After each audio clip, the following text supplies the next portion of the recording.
నమస్తే, welcome to plus TV. Telangana రాష్ట్రంలో కల్వకుంట్ల కవిత అంశం చాలా బలంగా వినిపిస్తూ ఉంది. తెలంగాణ ఉద్యమ సమయంలో కేసీఆర్ ప్రాణాలకు తెగించి తెలంగాణ తీసుకొచ్చిండు. కానీ కొంతమంది కేసీఆర్ చుట్టూ చేరి కేసీఆర్కు అవినీతి పేరు అంటగట్టే ప్రయత్నం చేస్తూ ఉన్నారు అని చెప్పేసి కల్వకుంట్ల కవిత చెప్తా ఉంది. దానిపైన ఒకసారి చర్చించే ప్రయత్నం చేద్దాం. మనతో పాటు పృథ్వీరాజ్ యాదవ్ గారు ఉన్నారు. ఒకసారి మాట్లాడదాం. అన్న నమస్తే. నమస్తే. జై తెలంగాణ అన్న. జై తెలంగాణ అన్న. చెప్పండి, నిన్న అంటే నేరెళ్ళ ఇష్యూ ఫస్ట్ మాట్లాడదాం. నేరెళ్ళ ఘటన రాష్ట్ర వ్యాప్తంగా సంచలనం రేపింది. అనేక మంది రైతులను కొట్టించినటువంటి సందర్భాలు ఉన్నాయి. అదంతా కూడా కేటీఆర్కి సంబంధం లేదు, సంతోష్ రావుకి సంబంధం అని కల్వకుంట్లకి అయితే నేను చెప్తా ఉంది. దానిపైన మీ అభిప్రాయం ఏంది? దొంగల మధ్యలో పంచాయతీ అయితే అసలు వాస్తవాలు జనానికి తెలుస్తాయి.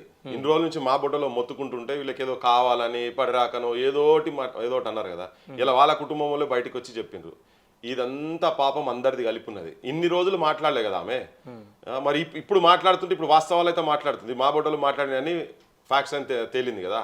వీళ్ళందరూ ఈ పాపంలో అందరు ఆ కుటుంబం కల్వకుంట్ల కుటుంబము, హరీష్ కావచ్చు, కేటీఆర్ కావచ్చు, సంతోష్ రావు కావచ్చు, కవిత అందరు కలిపే ఉన్నారు. అప్పుడు ఎందుకో అనిపించలే మరి ఆ కుటుంబాలు, ఆ దెబ్బలు, వాళ్ళకు వచ్చినటువంటి ట్రామా, మానసికమైనటువంటి క్షోభ ఏదైతే వాళ్ళు అనుభవించిండ్రో నేరెళ్ళ ఘటనలో, వాళ్ళంటే జాతి అహంకారంతో జరిగినటువంటిదే కదా పాలకులు చేసినంత. మరి అప్పుడు ఈమె కనబడలేదు ఇవన్నీ. ఇప్పుడు బయట చెప్తున్నది మంచిదే. ఇప్పుడు జనానికన్నా అట్లీస్ట్ తెలుస్తుంది ఏంటంటే వీళ్ళందరూ కలిసే ఉన్నారు అని. అంటే ఇప్పుడు వాటాల దగ్గర పంచాయతీ వచ్చి మాట్లాడుతుంది ఆమె ఇయ్యాలా, లేకపోతే అధికారంలో వచ్చే కూర్చునే దాని గురించనే ఈ అంశం గురించి నాయన రేపో ఎల్లుండో పోతాడు కావచ్చు. పోయినాక మరి ఆయనతో పుసుకున్న మరి బావ అవుతాడో అన్న అవుతాడో లేకపోతే సంతోష్ ఆయనకు సపోర్ట్ చేయలే కావచ్చు. ఇప్పుడు వచ్చి మాట్లాడుతుంది. మంచిది, ఫాస్ట్ ఫ్యాక్ట్స్ అయితే తెలుస్తున్నాయి. కానీ ఆ సంఘటన అట్లీస్ట్ ఇప్పుడన్నా తెలిసి వచ్చింది కదా. ఇన్ని రోజులకెళ్ళి ఇప్పుడు ఆమె లెటర్ ఏదో బయట పెడితే దాని మీద కోపంతో వచ్చి ఇవన్నీ మాట్లాడుతున్నదే తప్ప వీళ్ళ మీద, ఆ జనాల మీద ఆమెకు ప్రేమ ఉండి కాదు. పబ్లిక్ కూడా ఎవరికి మీద పెద్ద సింపతి ఉండాల్సిన అవసరం ఏం లేదు. అదైతే చాలా స్పష్టంగా చెప్పాల్సింది. ఓకే, తెలంగాణ రాష్ట్రానికి పెద్ద ఆస్తిగా చెప్పబడుతున్న కాళేశ్వరంలో అవినీతి జరిగింది వాస్తవమే, హరీష్ రావును అందుకే తప్పించిండు అని చెప్పేసి కల్వకుంట్ల కవిత చెప్తా ఉంది. అలా పూర్తి స్థాయిలో అవినీతి జరిగిందని చెప్పి చెప్తా ఉన్నాడు. ఒకవేళ నిజంగా అవినీతి బయటపడితే తెలంగాణ రాష్ట్ర ప్రజల సొమ్మును కక్కించే ప్రయత్నం ఈ ప్రభుత్వం చేస్తారని చెప్పేసి భావిస్తూ ఉన్నారు రేవంత్ రెడ్డి ప్రభుత్వం. నేనైతే ఈ కాంగ్రెస్ రేవంత్ రెడ్డి ప్రభుత్వం అవినీతిని కక్కిచ్చేది చేస్తుందని అయితే నాకు 200% నమ్మకం లేదు. వీళ్ళందరూ కలిసే ఉన్నారు. ఇది మళ్ళీ వీళ్ళ మధ్యలో కూడా వాటాల కొట్లాటనే. ఇది కూడా ఏదో కావాలని మాట్లాడుతుందని చెప్పని జనం అనుకోవచ్చు. కానీ ఏంటంటే ఉన్నది చెప్పాలంటే నిజంగా వాళ్ళకి చిత్తశుద్ధి ఉంటే కనుక నేను మొట్టమొదలు రేవంత్ రెడ్డి ముఖ్యమంత్రికి వచ్చి గద్దరన్న మీటింగ్ రోజు ఉన్నప్పుడు వేదిక మీద ఆయన ఉన్నప్పుడు చెప్పిన ఇది ఈ ప్రాజెక్టులు వీళ్ళు చేసిన అవినీతిని నువ్వు బయట పెట్టి కేసులు పెట్టి కక్కిచ్చినాడే నేను నమ్ముతామని చెప్పినది. ప్రజలు కూడా అట్లా నమ్ముతారని చెప్పినాం. ఇప్పుడు అదే చెప్తున్నా ఏంటంటే వీళ్ళంతా కలిసి ఉన్నారు. వాటాల కొట్లాట. సిబిఐకి పంపించడం ఎక్కడికి పోయినా అర్థం కాదు. సిబిఐ 2010-2014 మధ్యలో అనుకుంటా శ్రీకుమార్ అని చెప్పి అది చీఫ్ విజిలెన్స్ కమిషనర్ ఆయన స్టేట్మెంట్ ఇచ్చిండు. తన 260 చిల్లర కేసులు వాటిని ఆయన టేకప్ చేసి దాని మీద ఎంక్వైరీ చేసి 698 మందిని వీళ్ళు మధ్యలో కేసుల మీద ఉన్నటువంటి వాళ్ళను విచారిస్తే శిక్ష పడ్డది 8 మందికి మాత్రమే శిక్ష పడ్డది. ఎన్ని కేసులు? 260 పైన కేసులల్లా శిక్ష పడ్డది కేవలం 8 మందికి. అది 26 ఏళ్ల తర్వాత పడ్డది. నువ్వు సిబిఐకి పంపిస్తున్నవాటనే అటక మీద ఎక్కించినట్టు. 20 సంవత్సరాలు దాటినటువంటి కేసులు దాదాపు కొన్ని వందల కేసులున్నాయి. 400 పైన కేసులున్నాయి. 5 నుంచి 20 సంవత్సరాల మధ్యలో ఉన్నటువంటి పెండింగ్ కేసులు 4,400 కేసులు ఉన్నాయి సిబిఐ దాంట్లో పెండింగ్ లో ఉన్నాయి. ఇవి ఆన్ రికార్డ్ లేటెస్ట్ 2024 చెప్తున్నా. సో ఇంత ఘనం ఉన్న తర్వాత సిబిఐకి పంపించడం అంటేనే వీళ్ళందరూ ములాఖాత్ అయినరు. హెలికాప్టర్ మన స్పెషల్ ఫ్లైట్ లో పోయి కదా కేరళకు పోయి ఆడ ఏం మాట్లాడుకున్నారో ఏందో ఢిల్లీలతోని అక్కడ ఉన్నాడు కదా ఆయన పేరు కేరళ ఆయన వీళ్ళ పెద్ద మనిషి ఉన్నాడు కదా అక్కడ కేసీ అన్నట్టు ఆయన కేసీ దగ్గర పోయి కూర్చున్నారు. ఆడ ఏం మాట్లాడుకున్నారో ఏందో తెలియదు. ఆడ ఈడ వీళ్ళు లావాదేవీలు చేసి దాన్ని అటకెక్కిచ్చేసారు. ఇది ఎన్ని సంవత్సరాలు అవుతుంది? గిన్ని వందల కేసులు విచారణ చేస్తేనే శిక్ష పడు ఏండ్ల తర్వాత 25 ఏండ్లు అంటే ఏంటిది అది?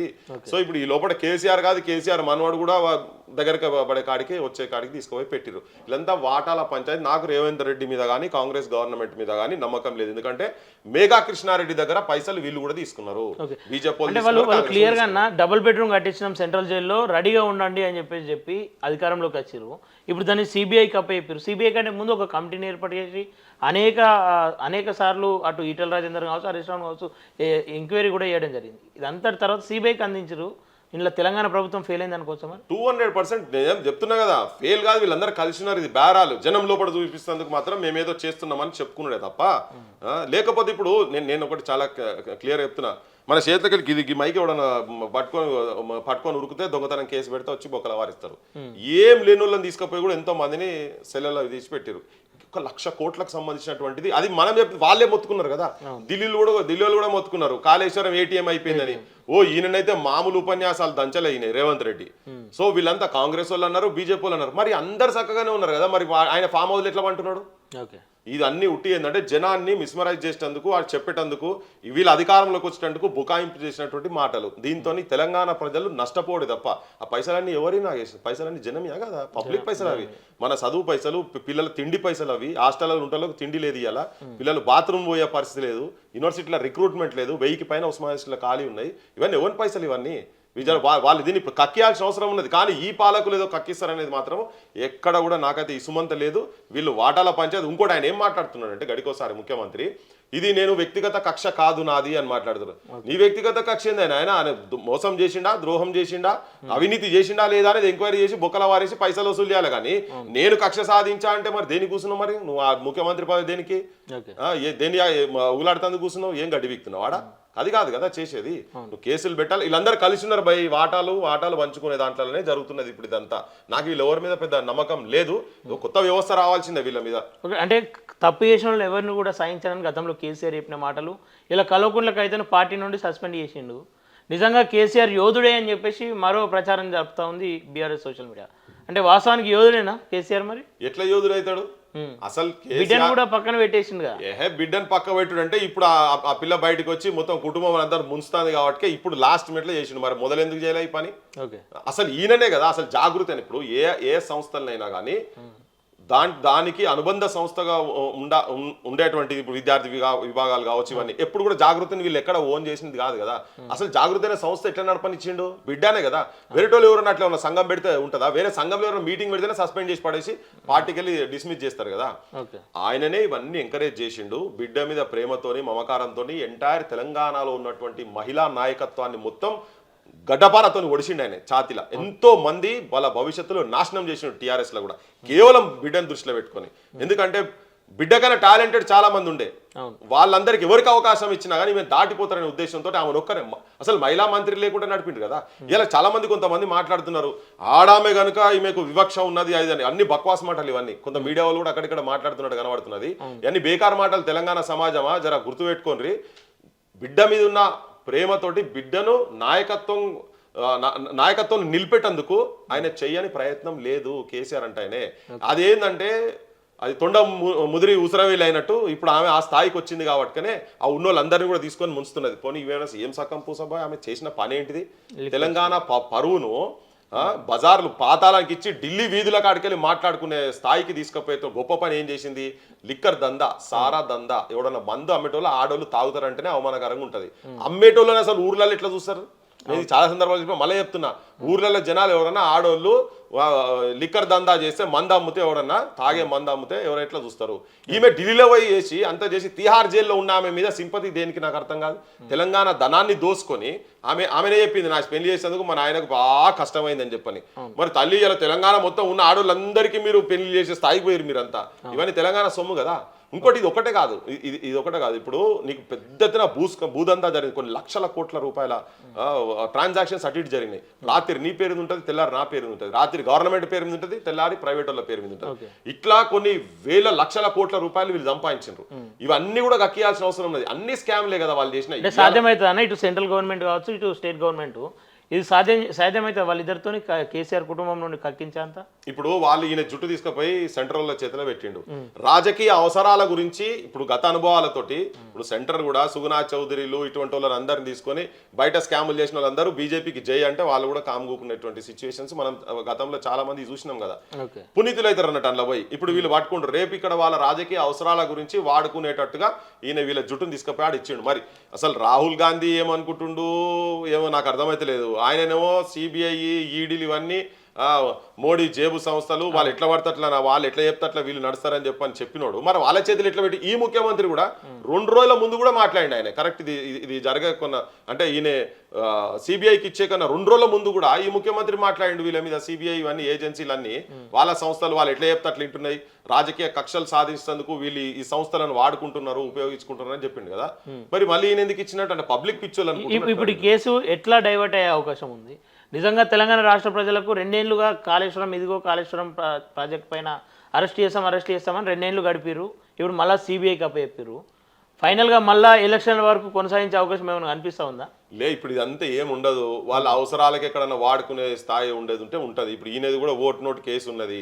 మరి వీళ్ళందరూ ఇవి అవి అన్ని కలిపి నువ్వు మాకు ఇచ్చేరాబోయ్ అంటే తీసుకుపోయి ఇచ్చినట్టున్నాడు ఈయన తీసుకుపోయి వాళ్ళ చేతిలో పెట్టినట్టున్నాడు రాజకీయ అవసరాల గురించి మాత్రం వాళ్ళు వాడుకుంటారు నేనేందో కాళేశ్వరంను ఇప్పుడు సెంటర్ కూడా ఇనిషియేటివ్ తీసుకొని ఉండాలి కదా ఇప్పటికే ఇప్పుడు ఉపజెప్పిన వాళ్ళు యాక్సెప్ట్ చేసే వరకు ఇంకా టైం ఉన్నది అదంతా కానీ వీళ్ళు ఇక్కడ నుంచి పంపించుడు మళ్ళీ లోపుకునుడు ఇవన్నీ జరగాలి మధ్యలో కోర్టు వచ్చి నువ్వు ఎవరికి ఇచ్చేది లేదు ఇవన్నీ ముచ్చట కూడా కోర్టు కూడా ఇన్వాల్వ్ అయి ఉన్నది కదా అది మళ్ళీ October 7th ఏదో వేసినట్టున్నారు దాన్ని ఇదంతా ఏంటంటే ఇక పోతుంది నేనేం చెప్తున్నా నేను అందుకనే ఉదాహరణ అదే చెప్పిన వాళ్ళు చీఫ్ విజిలెన్స్ కమిషనర్ చెప్పినటువంటి ముచ్చట చెప్తున్నా నేను 260 పైన కేసులు చేస్తే 669 మందిని విచారిస్తే 8 మందికి మాత్రమే అది ఎన్ని రోజులకు 26 ఏళ్ల తర్వాత న్యాయం జరుగుతుంది మరి ఈ కేసులు ఎన్నడూ జరగాలి అసలు ఇప్పుడు వీళ్ళే ఇక్కడ ఏదైతే తీసిరో దాన్ని పెట్టి ఫస్ట్ వీళ్ళని బొక్కల వారేసిన ఫామ్ హౌస్ లేని విలాసాలు చేసుకుంటే తిరుగుడు ఎక్కడిది వీళ్ళు ఇంకా వీళ్ళు అమెరికాలో పోవడం ఎక్కడిది వీళ్ళు లండన్లో పోవడం ఎక్కడిది పిల్లలు ఆడ చదువులు ఎక్కడిది తెలంగాణలోకేమో ఇక్కడ చదువు లేకుండా రోడ్ల మీద కూర్చొని కనీసం బాత్రూమ్ పోయే పరిస్థితి తెలంగాణ పిల్లలకు ఉండదు వీళ్ళేమో అక్కడక్కడ పోయి తిరుగుతుంటారు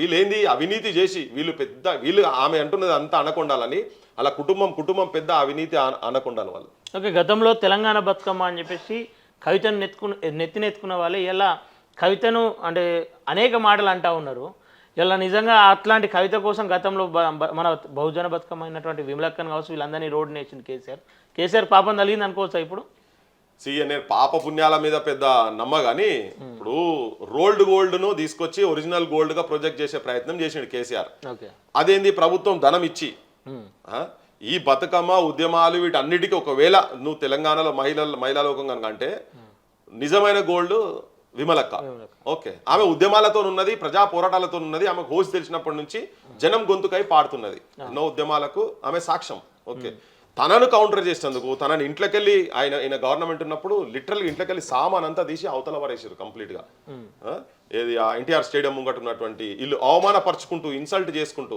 ఉల్టా గవర్నమెంట్ నుంచి కోట్ల రూపాయలు కవితకిచ్చి దాన్ని పెద్ద మార్కెటింగ్ చేసి ప్రపంచంలో మొత్తం ఏ దేశం పోయినా ఈమెకు అన్ని గవర్నమెంట్ నుంచి నిధులు ఇచ్చుకుంటూ తర్వాత ఆమెనే బతుకమ్మ కనిపెట్టిందనే స్థాయికి తీసుకుపోయేటట్టు మాత్రం పెట్టారు కానీ ఇలా జనానికి కొద్ది ఆలస్యమైనా కానీ ఇలా వాస్తవాలు తెలిసినాయి ఓకే అసలు ఎవరు నకిలీలు ఎవరని వీళ్ళంతా వీళ్ళు నకిలీ ఉద్యమకారులు తెలంగాణ త్యాగాలను వాళ్ళు భోగాలుగా మలుచుకొని తెలంగాణ శవాల మీద పైసలు ఏరుకొని కొన్ని వేలు లక్షల కోట్లకు పడిగెలెత్తి కూర్చున్నారు వాళ్ళంతా కుటుంబం మొత్తం ఇది జనానికి ఇప్పుడు అర్థమవుతున్నది బహుజన బతుకమ్మనే సమస్యల గురించి తిరుగుతున్నది కాబట్టి జనం కూడా బహుజన బతుకమ్మను ఈక్వల్గా అట్నే ఆదరించుకుంటూ వచ్చారు ఇప్పుడు ఇంకెక్కువ ఆదరిస్తారు ఇంకా ఓకేనా తెలంగాణ రాష్ట్ర సర్పంచ్లకు బిల్లులు వీళ్ళకు రిలీజ్ చేయాలని చెప్పేసి గత కొంతకాలంగా కొట్లాడుతూ ఉన్నారు మన అసెంబ్లీలో కూడా మాట్లాడాలని డిమాండ్ చేశారు ఇలా ఎటకేలకు అటు సర్పంచ్ల బిల్లులు కావచ్చు బీసీలకు ఇస్తానన్నటువంటి 42% రిజర్వేషన్ ఇవన్నీ కూడా పక్కదోవ పట్టించే ప్రయత్నం కనిపిస్తూ ఉంది కల్వకుంట్ల కుటుంబం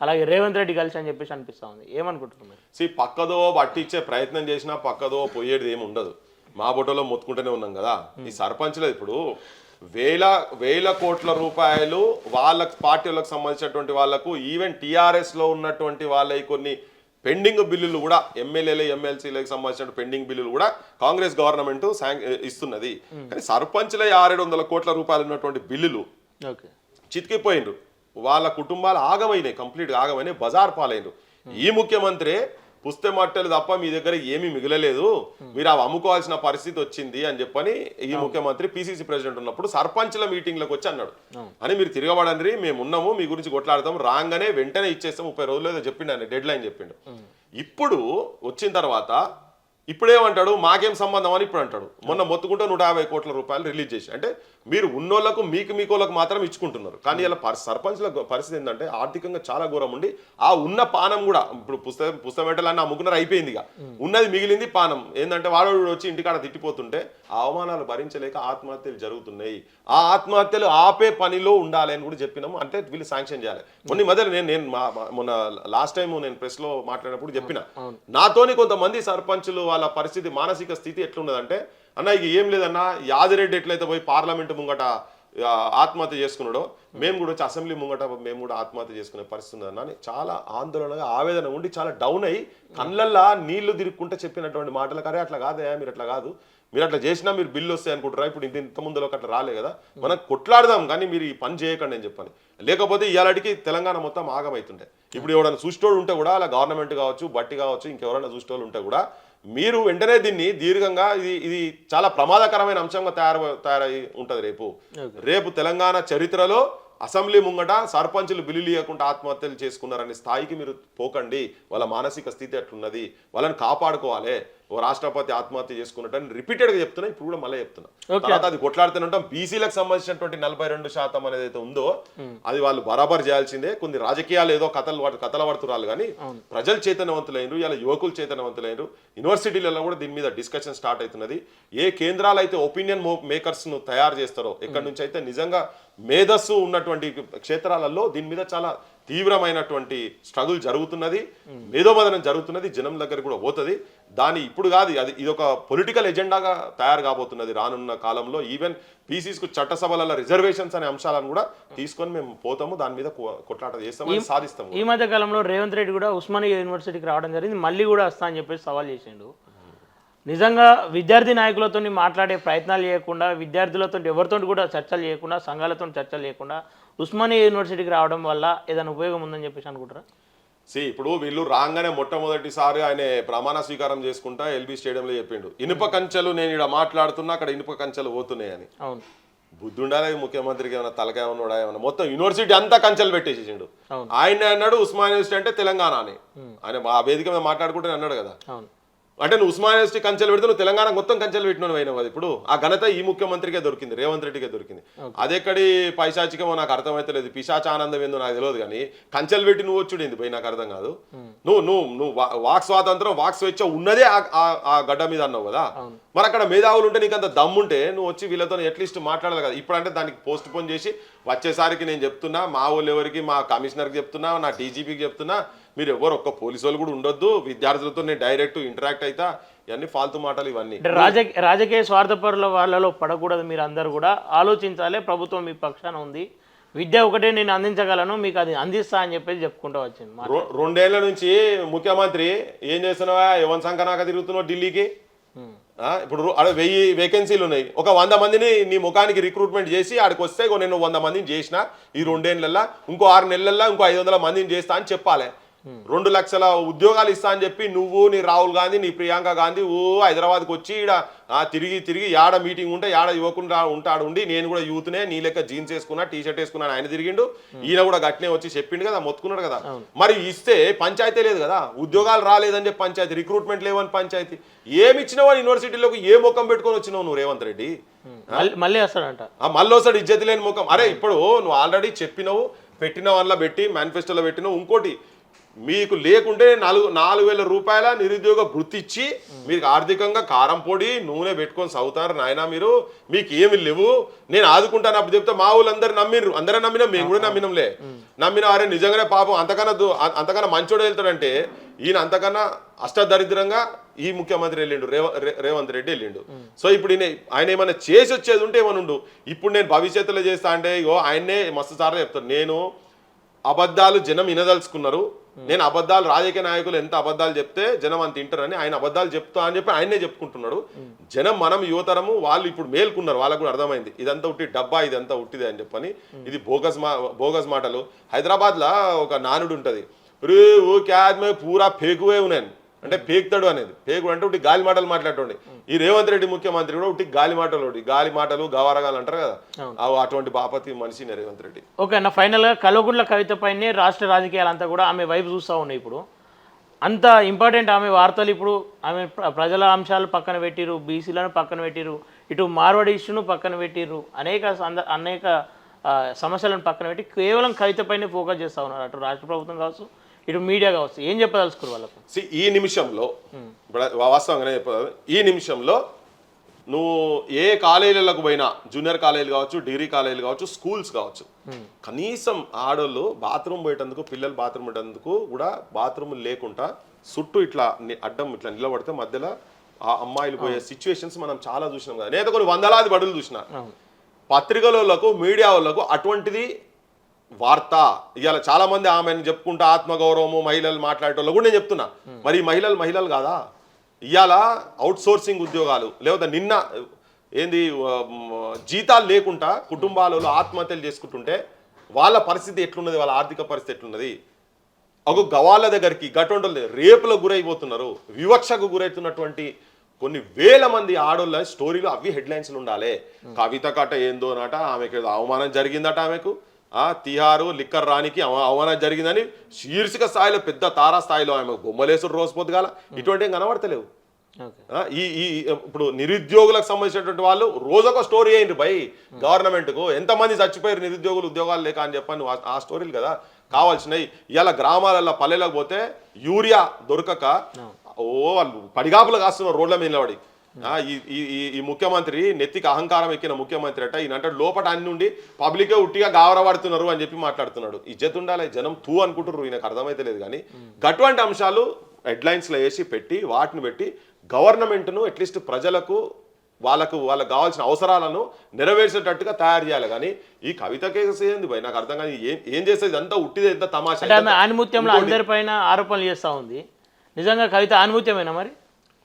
ఆమె ఒక చిల్లర రాయి, ఆనిముత్యం పక్కకు పడేసాయి. ఆ కుటుంబమే తెలంగాణకు చిల్లర రాళ్ళు అవన్నీ, అవి పనికిరాని రాళ్ళు అవన్నీ. కాకపోతే ఇవన్నీ ఏంటంటే వీళ్ళు విపరీతమైన కొన్ని వేలు లక్షల కోట్లు సంపాదించి పెట్టుకొని ఇప్పుడు ఏంటంటే హెడ్లైన్స్ వేయాలంటే కొన్ని ఇవాళ రేపు ఎడిటోరియల్స్ ఏం లేవు, ప్రొపరేటోరియల్సే ఉన్నాయి. ఆ ప్రొపరేటర్ ఇవాళ ఈ పార్టీలు ఉంటే ఆ న్యూస్ వస్తుంది, ఇంకో దిక్కు ఇంకోటి వస్తుంది. ఇలా సోషల్ మీడియా ఉన్నది కాబట్టి అట్లీస్ట్ కొంచెం మా బొట్టోలకైనా కానీ జనానికి కొన్ని వాస్తవాలు మాట్లాడేటువంటి సిచ్యువేషన్ వచ్చింది సోషల్ మీడియాతో. లేకపోతే ఇప్పుడు ఏముంటుంది, అంతా పేడే కదా. కవిత హెడ్లైన్స్ రావాలంటే 1 కోటి 2 కోట్లు ఉంటుంది, వీళ్ళు పంపిస్తారో హెడ్లైన్స్లు వస్తుంది. వాళ్ళ దగ్గర జనం దగ్గర దోపిడీ చేసిన పైసలు బొచ్చడు ఉన్నాయి. ఎందుకు రావు ఈ సమస్యలు, ఎందుకు రావు అని చెప్తున్నా. ఇప్పుడు నేను తెలంగాణలో ఉన్నటువంటి కొన్ని లక్షల మంది విద్యార్థులకు సంబంధించిన అంశాలు ఎందుకు హెడ్లైన్స్లో రావు? రోజుకొకటి ఎందుకు స్టోరీ రాదు? ఎందుకు కవిత వస్తున్నది? ఒక లెటర్ అట, దానికి ఆత్మాభిమానం అట, ఆమె కళ్ళకు ఇట్లా కళ్ళ నీళ్ళు ఎక్కడో ఇట్లా గారుతానాయట, అవి కూడా క్లోజప్లో పెట్టి ఇట్లా చూపిస్తున్నారు. కానీ మరి ఎంతమంది అవమానంగా బతుకుతున్నారో ఆ బతుకుల గురించి ఎందుకు ఎలక్ట్రానిక్ మీడియా, ప్రింట్ మీడియా ఎందుకు చూపిస్తలేదు? వాళ్ళు కూడా ఆత్మవిమర్శ చేసుకోవాల్సిన అవసరం ఉన్నది. మా బోటోళ్ళకి ఇప్పుడు ఒక వాయిస్ ఉన్నది చెప్పుకుంటూ పోతున్నాం, అవి చూపిరి భయ్, అటువంటి చూపిన్రి. ఎక్కడ నిజంగా తెలంగాణ, ఎక్కడ తెలంగాణ ఆత్మగౌరవము, తెలంగాణ ఆత్మ ఎక్కడ వంచనకు గురవుతున్నదో అటువంటి ఇన్సిడెంట్ చూపిన్రి. రేపులు జరుగుతున్నాయి. అరే ఆడోళ్ళు గర్భవతులు ఉంటే ప్రసవం గురించి కొన్ని కిలోమీటర్ నడుచుకుంటూ వచ్చే పరిస్థితి, వైద్యాలు లేక గర్భంలో చచ్చిపోయేటువంటి సిచ్యువేషన్స్ ఎన్నో ఉన్నాయి. ఎన్నో స్టోరీలు కూడా చేసినాం కదా. అవన్నీ నువ్వు చెంచుపెంటలకు అటువంటి వాటిలో అవన్నీ గవ్వి తీసుకొచ్చి నువ్వు స్క్రీన్ మీద పెట్టి చూపించాలి. ప్రభుత్వాలను చెవు బిండి ముక్కు నేలకు రాపించి పనిచేయాలి ఇటువంటి మీడియాలు. అవి చేస్తలేవు. ఎక్కడో పెట్టి నలుగురిని ఎట్లా అంటారు, కవిత గుణం ఎట్లుంటుంది అంటారు, వెనకట మీరు చూసిరు కదా. ఇవన్నీ ఫాల్తూ డిస్కషన్స్ జరుగుతున్నాయి కొన్ని ఛానళ్ళలో. నాకు చాలా బాధ అనిపిస్తున్నది. గవాటి మీద కాదు కదా, ఆమె అమెరికాకు వచ్చినప్పుడు అమెరికాలో ఆమె కాలు దెబ్బ తగిలింది, గివా? అరే నువ్వు మాట్లాడు, మంగళ షాపులు నడిపిన కవితకు ఇవాళ కొన్ని వేల కోట్ల రూపాయలు ఎట్లా సంపాదించిందని గవాటి మీద చర్చ చేయి. ఆమె స్థానం ఎక్కడ? ఇక్కడ పెద్ద పెద్ద విల్లాలలో, పెద్ద పెద్ద బంగ్లాలలో కూర్చొని రాజకీయ పార్టీలు పెట్టి ఆమె ఆదర్శంగా ఎట్లుండబోతున్నది తీయండి. ఎక్కడెక్కడ ఏమేమి ఉన్నాయో అవన్నీ ఏం తీయరు. అరే ఎట్లా అంటారు మరి, ఏమంటారు, కేసీఆర్ బిడ్డ కదా, మరి కేసీఆర్ బిడ్డ అయినప్పుడు మరి ఆమె గింత అవమానం ఎట్లా జరుగుతుంది, కుటుంబంలో ఎట్లా జరుగుతుంది, గివ్ అబ్బాయి ఇష్యూస్ మాట్లాడేటిదే నాకు అర్థంగా. లక్షల మంది రోడ్ల మీదకి వచ్చి కూర్చున్నారు. ఆ పొల్యూషన్ కంట్రోల్ బోర్డు పనిచేయక అడ్డమైన కంపెనీలు మొత్తం వచ్చి బయటికి వచ్చి ఇక్కడ పెడుతున్నారు. తెలంగాణ వ్యాపారస్తులకు సంబంధించినటువంటి కుటుంబాలు సర్వనాశనం అవుతున్నాయి. ఎక్కడ చూసినా కానీ ఉత్తర హిందుస్థాన్కి వచ్చిన మార్వాడి, గుజరాతీ సమాజంకి వచ్చినటువంటి వాళ్ళు వచ్చి నకిలీ మాలు, దొంగ మాలు, ఈ నకిలీ లీడర్లు ఉన్నారు కాబట్టి నకిలీ మాల్ వస్తున్నది, దొంగ మాల్ వస్తున్నది ఇక్కడికి. డూప్లికేట్ మాల్ వచ్చి ఈ డూప్లికేట్ లీడర్లు వీళ్ళ దగ్గర కకృతి పడి పైసలు తింటారు కాబట్టి వాళ్ళందరూ వచ్చి ఇక్కడ పెడుతున్నారు. ఇవన్నీ శిథిలం అవుతుంటే వీటి మీరు మాట్లాడరే. పెద్ద పెద్ద మీడియాలో అసలు ఎవరు మాట్లాడతలేరు. పెట్టాలి కదా నువ్వు పెట్టు. ఎస్, ఒక కేస్ స్టడీ తయారు చేయండి. ఇప్పుడు ఎల్బీ నగర్ ఉందనుకున్నాం, ఎల్బీ నగర్లో 80% ఇలా ఉత్తర హిందుస్థాన్కి వచ్చిన వాళ్ళు వీళ్ళు బిజినెస్లు పెట్టారు. ఎట్లా సస్టైన్ అవుతున్నారు వాళ్ళు? చాలా వీడియోస్ వస్తున్నాయి, చాలా మాట్లాడుతున్నారు కదా. అన్ని డూప్లికేట్ మాలే వాళ్ళు ఇచ్చారు. నేను ఇయ్య పో అంటున్నాడు వాడు. నేను గవర్నమెంట్ కట్టేది లేదు, ఏం లేదు, బిల్లే ఇయ్య అని చెప్పని అంటున్నారు. నేను మొత్తుకొని చెప్తున్నా. గోకుల్ చాట్ అయితే నేను రిపీటెడ్గా చెప్తున్నా, ఇయ్యాలని కూడా చెప్తున్నా. ఇప్పుడు మీరు ఫోన్ కెమెరా పట్టుకొని మొన్న చూపించిన visuals, only cash, no Paytm. అది గోకుల్ చాట్ అని రిపీటెడ్ గా చెప్తున్నా. అంటే ఆడ బాంబ్ బ్లాస్ట్ జరిగింది, ప్రపంచం మొత్తం తెలిసినటువంటి ఇష్యూ. భారతదేశంలో ఏ కోణంలో పోయినా హైదరాబాద్ లో గోకుల్ చాట్ లా ఇట్లా జరిగిందని, దాంట్లో నువ్వు క్యాష్ కొన్ని లక్షల రూపాయల ట్రాన్సాక్షన్ జరుగుతాయి. ఇవన్నీ ఇల్లీగల్ మనీ కదా. ఇవన్నీ హవాలా ట్రాన్సాక్షన్స్, ఇవన్నిట్లో వీళ్ళ వాటాలు ఉన్నాయి. తెలంగాణ పాలకులకు కూడా దానిలో వాటాలు ఉన్నాయి, అన్ని రాజకీయ పార్టీలకు. ఎలా వీళ్ళు చూడు, తెలంగాణ జనం గురించి, తెలంగాణలో ఉన్నటువంటి మా కోండోలో బిజినెస్లు కావచ్చు, పద్మశాలే కావచ్చు, స్వర్ణకారులకు సంబంధించిన, విశ్వకర్మలకు సంబంధించిన బిజినెస్లు పోతేనో వీళ్ళు మనుషులు కారు వాళ్ళకి. కానీ మార్వాడి వాళ్ళ దుకాణాల మీద ఒక్క స్టేట్మెంట్ ఎవరో ఇస్తే ఏదో మీద పడ్డట్టు బీజేపీ వాళ్ళు వాళ్ళకు అండగా నిలుస్తారు, కాంగ్రెస్ వాళ్ళు అండగా నిలుస్తారు, బీఆర్ఎస్ వాళ్ళు అండగా నిలుస్తారు. మొత్తం ఇట్లా తలవారు పెట్టి సైన్యాలే తయారు చేస్తారట. ఓకే, దానిపైన మాట్లాడినందుకు మిమ్మల్ని అరెస్ట్ కూడా చేసిరు. ఇంకా మాట్లాడు బంద్ చేయబోతా ఉన్నారా, లేదంటే కొనసాగుతుంది దానిపైన పోరాటం? ఇప్పటిదాకా మాట్లాడింది ఏంటిది అంటే మళ్ళీ కామ్గా అయినట్టు అనిపిస్తా ఉంది కదా ఈ మధ్య. అరే చెప్పినా, ఆ రోజే చెప్పినా, పోలీస్ స్టేషన్ లో చెప్పినా, ఈడ కూడా ఇంట్లో పోలీసు వాళ్ళు అరెస్ట్ చేసినప్పుడు చెప్పినా, పోలీస్ స్టేషన్ లో ఉన్నప్పుడు చెప్పినా, పోలీస్ స్టేషన్ బయటకు వచ్చినప్పుడు చెప్పినా, నా గొంతు ఆగే వరకు, కంఠం ఉండేంత వరకు మాట్లాడతాము, బరాబర్ చచ్చిపోయేంత వరకు మాట్లాడతాం. ఆ చట్టం, తెలంగాణ వర్తక వ్యాపార రక్షణ చట్టం వచ్చేంత వరకు కొట్లాడతాం. రేపు ఇది అన్ని రాజకీయ పార్టీల ఎజెండా కాబోతుంది. ఎవడన్నా పెట్టకపోతే వాళ్ళని ఇంట్లో కూసోబెడతారు. రాజకీయంగా 100 తాడి చెట్ల లోపట బొంద పెడతాం. ఏం ఉట్టిగా ఏం ఊరుకోలేలే, జనంను తయారు చేస్తున్నాం కింద. బరాబర్ ఇది ఎలక్షన్ ఎజెండా అవుతుంది. అంత లోపల చట్టం తీసుకొస్తేనా బతికిపోతారు వీళ్ళు, లేకపోతే బరాబర్ మాట్లాడతాం. ఏమైతుంది పోయి ఎక్కువ లెక్క చేస్తే పానం తీస్తారు. ఆ రోజు వచ్చిన వాళ్ళు మాఫ్టీలు వచ్చి తీసుకొని పోయినరు. ఇదే రేవంత్ రెడ్డి ఇంటికి పోతే మాత్రం ఆయనకు వారెంట్ పెట్టి, వారెంట్ ఉన్నా కానీ ఇంత రాత్రి వస్తారా, రాత్రి ఇప్పుడు వస్తారా అని మాట్లాడారు. మరి మా ఇంట్లోకి వచ్చి కూడా అట్నే చేశారు కదా. ఇది పృథ్వీరాజ్ అరెస్ట్ చేసినట్టు కాదు. ఈ సమస్య గురించి మాట్లాడుతున్నటువంటి ప్రతి తెలంగాణ వాదులను మీరు మెడ మీద కత్తి పెడుతున్నారు, లేకపోతే మెడల మీద తుపాకీ పెడుతున్నారు, లేకపోతే మెడల మీద మీ ఇనుప బూట్లు, పోలీసు ఇనుప బూట్లతోటి నువ్వు క్రష్ చేయాలనుకుంటున్నావో హోంమంత్రి, ముఖ్యమంత్రి, నీ తరం కాదు, నీ అయ్య తరం కాదు, మీ జేజమ్మల తరం కూడా కాదు. ఇది గుర్తుపెట్టుకునేది. అయ్యా అని అంటున్నది ఏంటంటే, నేను ఒక ఆవేశంగా నీది కుటుంబం అయితే మాది కుటుంబం కదా, మా వాళ్ళు బాధపడ్డారు, మా వాళ్ళు ఉండరా. నా తెలంగాణ సమాజం మొత్తం ఇలా స్పందించింది కదా. ఎందుకు స్పందిస్తుంది? ఇక్కడ సమస్య ఉంది, నువ్వు పరిష్కారం మార్గాలు ఎత్తుకుంటుంటే మాత్రం నీ మీద తిరగబడతాము. ఈ అంశం మీద చాలా కన్స్ట్రక్టివ్గా గ్రౌండ్కి వెళ్ళి తీసుకొని పోతున్నాం. తెలంగాణ రాజకీయ నాయకత్వము మార్వాడీల, గుజరాతీలు దొంగ పైసలకు కకృతి పడి వాళ్ళు తెలంగాణ వాదాన్ని, తెలంగాణ నినాదాన్ని తొక్కే ప్రయత్నం చేస్తారు కదా. కంఠం ఉండేంత వరకు కొట్లాడతాం, అది సాధించుకొని తీరుతాం. ఓకేనా, థ్యాంక్ యూ సో మచ్ అన్న.